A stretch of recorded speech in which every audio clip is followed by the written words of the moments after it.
bagaimana kerajaan-kerajaan yang pernah tumbuh dan berkembang di dunia Islam tidak terlepas dari proses pertumbuhan, perkembangan, dan mencapai puncak kejayaan yang akhirnya mengalami kemunduran dan kehancuran. Demikian juga dengan kerajaan Turki Utsmani yang diproklamirkan oleh Utsman I menjadi negara adikuasa pada masa Sultan Muhammad II atau Al-Fatih dan mencapai puncak kejayaannya pada masa Sultan Sulaiman Al-Kanuni. Kemudian kerajaan Turki Utsmani mengalami kemunduran dan pada akhirnya membawa kehancuran. Jatuhnya kerajaan Turki merupakan proses sejarah panjang dan tidak terjadi secara tiba-tiba. Dalam sejarahnya selama 5 abad, yaitu pada akhir abad ke-13 hingga awal abad ke-19, kerajaan Turki Utsmani mengalami pasang surut. Sistem politik yang diwarisi dari pendahulunya, yaitu Turki Saljuk, dengan menjadikan kerajaan adalah milik keluarga kerajaan dan menjadikan sultan sebagai sentral kekuatan politik yang membuat kerajaan ini begitu rentan terhadap faktor-faktor kejatuhan sebuah dinasti. Seorang sultan yang lemah saja sudah dapat membuka jalan bagi proses kejatuhan kerajaan. Meskipun demikian, seorang sultan yang kuat pada masa pemerintahannya juga mampu memperlambat kehancuran suatu dinasti. Setelah meninggalnya Sultan Sulaiman yang Agung, kerajaan Turki Utsmani tidak lagi mempunyai sultan-sultan yang dapat diunggulkan. Sejak pemerintahannya, kekuasaan Turki Utsmani sudah mulai diungguli oleh kekuatan Eropa secara perlahan-lahan. Kerajaan Turki Utsmani mulai mengalami fase kemunduran pada abad 17. Pada akhir abad ke-17, kerajaan Turki Utsmani secara bertubi-tubi menderita kekalahan dari pasukan Jerman, Polandia, dan Rusia.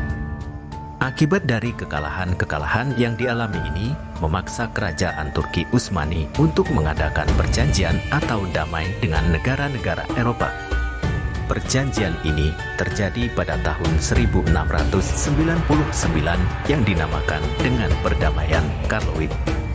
Peristiwa ini sungguh sangat menyakitkan hati orang-orang Turki Utsmani karena dalam isi perdamaian itu, Turki Utsmani harus rela melepaskan Translavia, kini wilayah Austria, Saladonia, dan Karawatai serta Ukraina.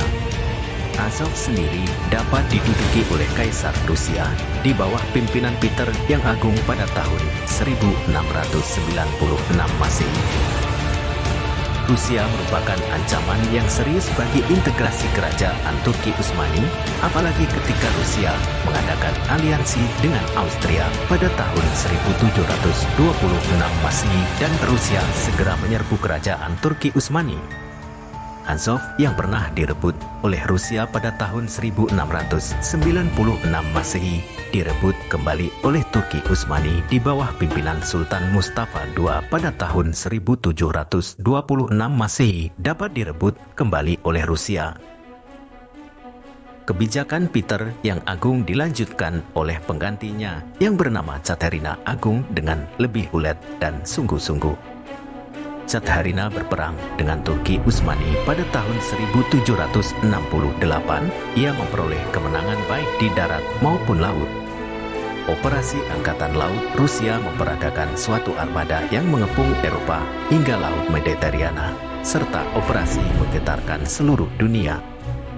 Perang antara kerajaan Turki Utsmani dengan Rusia berakhir pada tahun 1777 dengan ditandai Perjanjian Kinarca.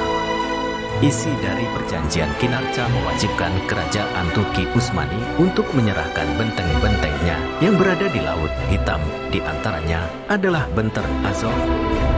Dengan demikian, berhasillah Rusia memenuhi hasratnya untuk menjadikan perairan Laut Hitam sebagai pangkalan militernya.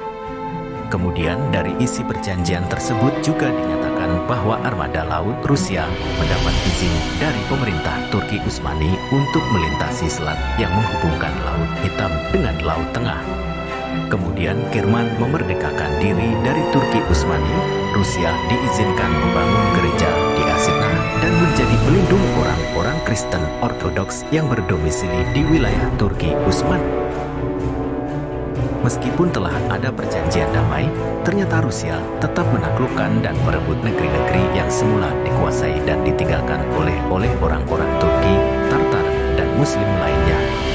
Inilah yang menyebabkan timbulnya kembali peperangan antara Rusia dengan Turki Utsmani pada tahun 1792. Turki Utsmani tetap mengalami kekalahan. Dengan ini, terpaksalah ia mengakui pendudukan Rusia atas kerajaan Tartar. Oleh sebab itu Turki melakukan negosiasi dengan Rusia atas mediasi Prancis di Slobozia pada tanggal 21 Maret 1808 yang mengharuskan Rusia meninggalkan Moldova dan Wallachia.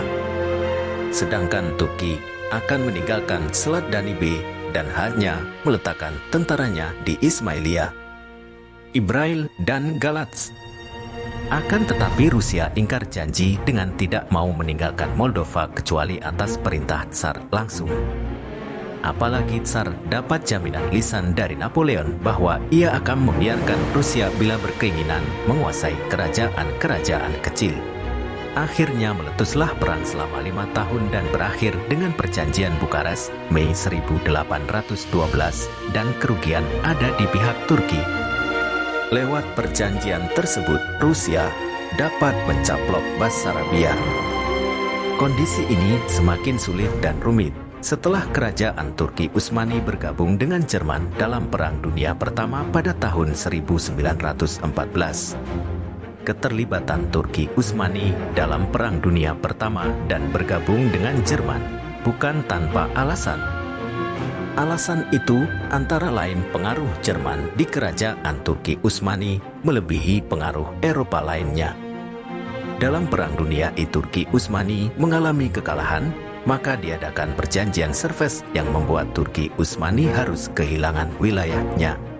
Dengan demikian, melalui perjanjian Sèvres ini, pada garis besarnya tercapailah segala ambisi negara-negara Eropa yang selama ini tersimpan dalam dada, terutama sekali Yunani. Karena dari hasil ini, ia berhasil memperoleh sebagian besar wilayah yang dikuasai oleh Turki.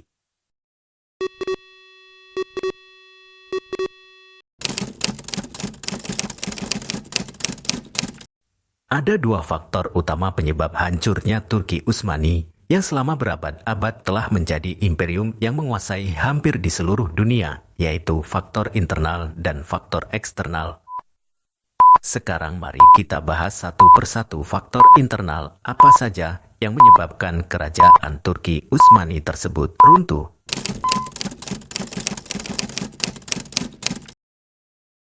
Pada masa kerajaan Turki Utsmani, yaitu pada masa pemerintahan Sultan Sulaiman I, yaitu tahun 1520 sampai dengan 1566, tanda-tanda keruntuhan juga sudah mulai tampak ke permukaan. Pandangan tersebut lebih disebabkan oleh ketergantungan dinasti ini kepada kesinambungan kekuatan politik seorang sultan.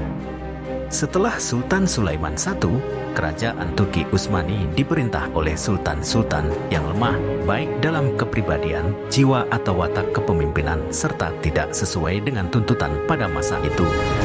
Mereka juga kurang terlibat langsung dalam administrasi negara dan juga dalam peperangan melawan musuh. Mereka banyak larut dalam kehidupan istana. Dan akibat lemahnya para sultan tersebut, maka seringkali terjadi pemberontakan-pemberontakan dalam negeri yang membuat stabilitas kerajaan terganggu.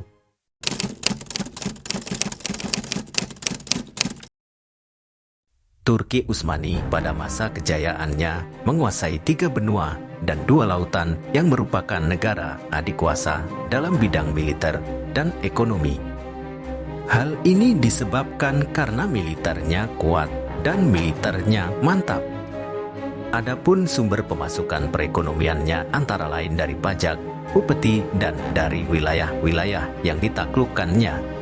Kondisi ini berubah setelah kerajaan Turki Utsmani berada dalam keadaan mundur dan lemah. Pajak-pajak dari negara bawahan sudah sangat jauh berkurang. Hal ini karena banyak wilayah tersebut yang melepaskan diri dari kekuasaan pusat. Kemampuan Turki Utsmani untuk memenuhi kebutuhan dalam negeri mulai melemah pada saat yang sama bangsa Eropa telah mengembangkan struktur kekuatan ekonomi dan keuangan bagi kepentingan mereka sendiri. Munculnya kekuatan ekonomi dan keuangan baru di belahan Eropa merupakan buah dari perkembangan ekonomi. Ekspansi bangsa Eropa ke benua Amerika dan Afrika merupakan harapan akan bertambahnya kemakmuran dan perangkat yang dibutuhkan untuk mengembangkan sayap perdagangan ke belahan dunia sebelah timur.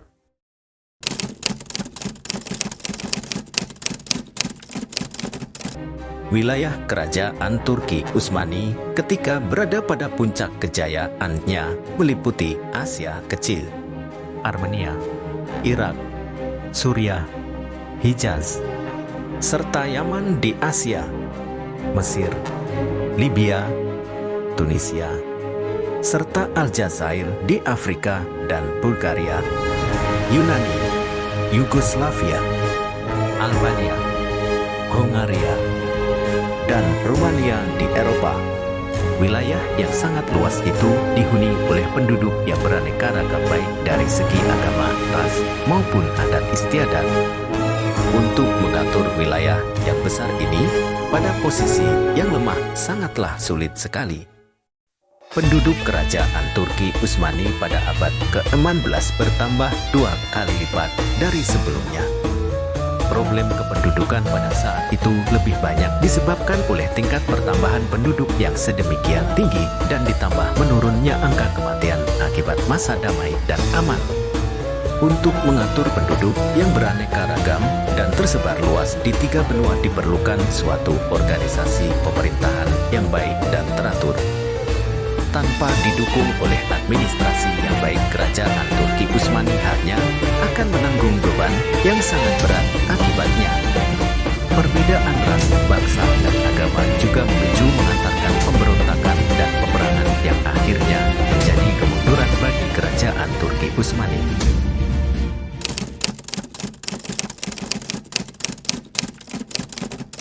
Pada umumnya moral pejabat negara di kerajaan Turki Utsmani tidak baik, manipulasi dan kolusi merupakan suatu pekerjaan yang lumrah dan sering dilakukan. Oleh karena itu terjadilah jual beli jabatan di lingkungan pemerintahan Turki Utsmani.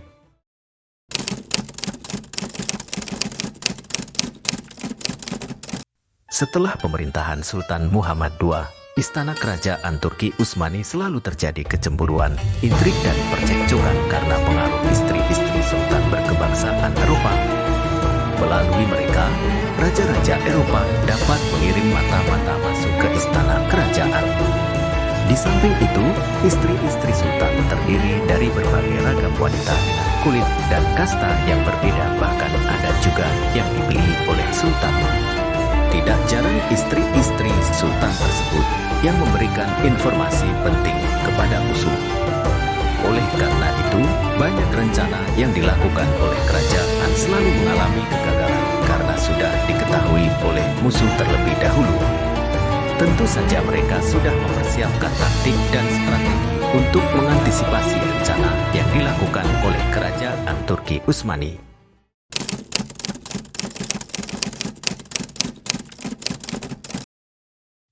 Pada masa Turki Utsmani, kemerosotan kaum muslimin tidak hanya pada bidang pengetahuan, melainkan dalam segala bidang termasuk dalam bidang industri perang.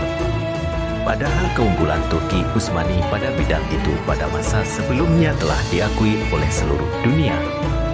Tidak berkembangnya industri perang sangat berpengaruh terhadap kerajaan Turki Utsmani yang sangat mengandalkan militer sebagai tulang punggung kerajaan.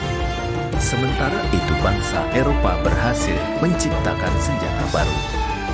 Mereka juga melancarkan modernisasi terhadap angkatan perangnya serta memantapkan organisasinya sehingga pasukannya mampu melancarkan pukulan terhadap kerajaan Turki Utsmani.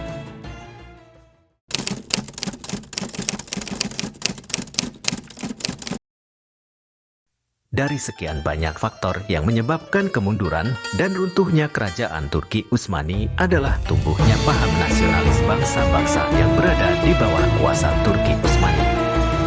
berbagai suku bangsa yang hidup di bawah pemerintahan Turki Utsmani mulai terusik nasionalismenya. Bangsa Armenia dan Yunani yang beragama Kristen berpaling ke barat, mohon bantuan bagi kemerdekaan bangsa dan tanah airnya. Bangsa Kurdi di pegunungan dan bangsa Arab di padang pasir dan di lembah-lembah, mereka juga bangkit hendak melepaskan diri dari kekuasaan kerajaan Turki Utsmani.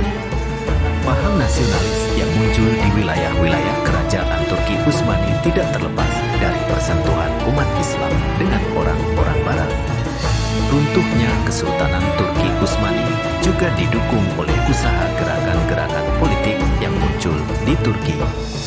Di antaranya adalah Gerakan Turki Muda dan gerakan politik yang dipimpin oleh Mustafa Kemal Pasha. Gerakan tersebut merupakan mantel dari gerakan Freemasonry yang ada di Turki. Kedua gerakan tersebut mempunyai ciri yang sama dengan gerakan Freemasonry, yaitu mendirikan negara nasional yang sekuler.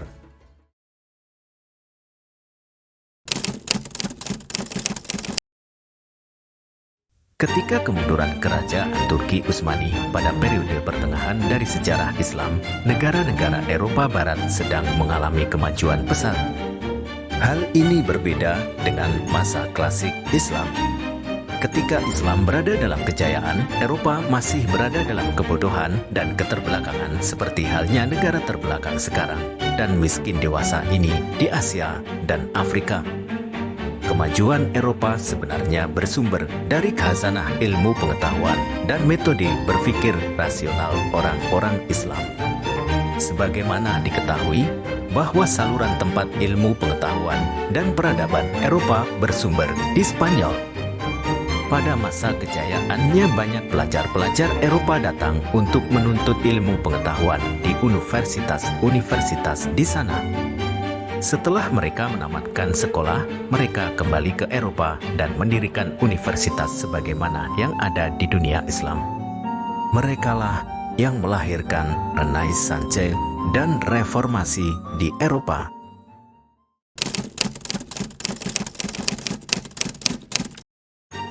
Perang militer antara Turki Utsmani dengan orang Eropa berubah menjadi perang agama. Ketika terbentuk persekutuan suci antara Austria, Polandia, dan Bundukia untuk bersama-sama menyerang Turki Utsmani, maka pengaruh sangat dalam bagi kekalahan Turki Utsmani dan sangat memperlemah kekuatannya. Atas nama agama Kristen, Rusia juga bersama-sama dengan negara Kristen lainnya menyatakan perang terhadap Turki Utsmani. Akibat serangan negara-negara Kristen ini, Turki Utsmani mendapat pukulan keras dan menderita kerugian besar.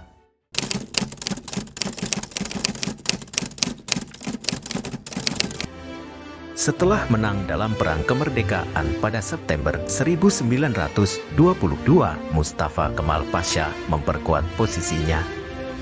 Ia diberi gelar Sang Penyelamat dan Penakluk. Pada 6 Desember 1922, dia mengumumkan untuk pertama kalinya penghapusan khalifah dan pembentukan republik. Pemilihan majelis baru dilaksanakan 2 tahap, yakni bulan Juni dan Juli 1923. Majelis untuk pertama kalinya mengadakan sidang pada tanggal 9 Agustus 1923.